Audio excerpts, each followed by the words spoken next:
नमस्कार दोस्तों, स्वागत है आपका। आज हम बात करने जा रहे हैं भारत के सबसे पावन और भव्य त्योहारों में से एक नवरात्रि के बारे में।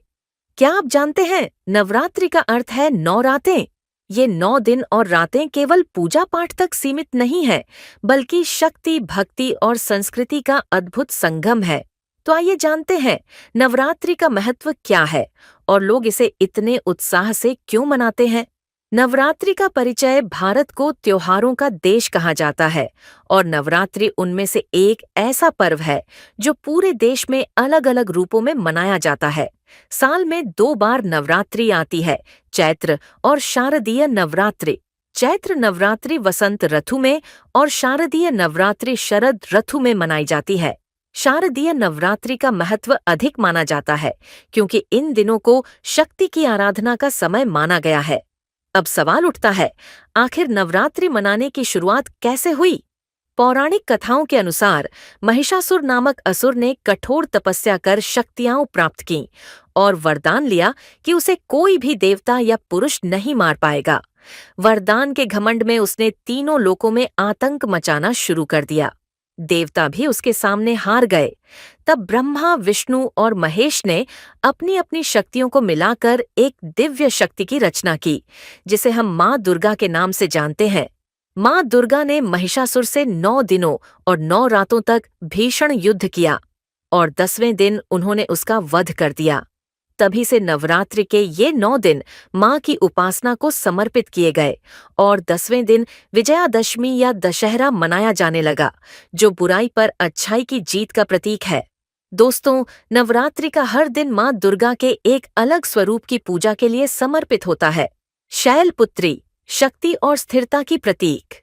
ब्रह्मचारिणी, तपस्या और संयम की देवी। चंद्रघंटा, शांति और साहस प्रदान करने वाली। कूष्मांडा, सृष्टि की रचनाकार मानी जाती है। स्कंदमाता, मातृत्व और करुणा की देवी।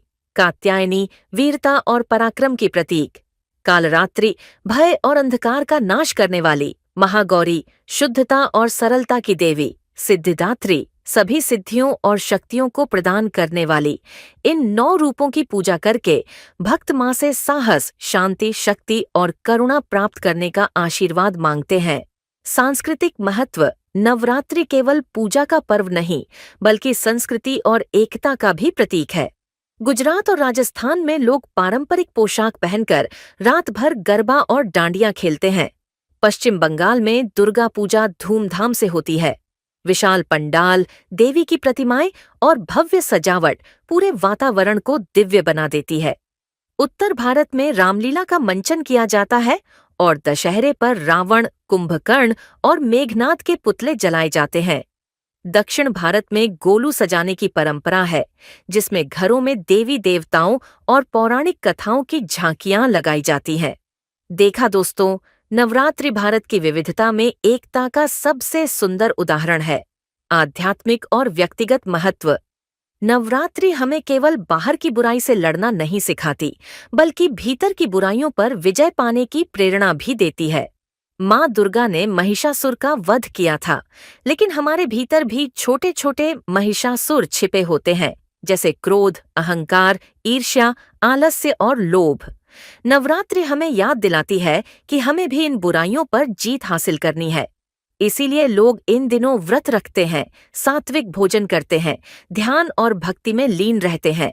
उपवास का मकसद केवल शरीर को स्वस्थ रखना नहीं, बल्कि मन और आत्मा को भी शुद्ध करना है। आधुनिक समय में नवरात्रि, आज की भागदौड़ भरी जिंदगी में नवरात्रि हमें एक ठहराव देती है। ये 9 दिन हमें अपने जीवन का आत्ममंथन करने का अवसर देते हैं। ये हमें सिखाते हैं कि परिस्थितियां चाहे कितनी भी कठिन क्यों न हो, अंत में सत्य और अच्छाई की ही जीत होती है।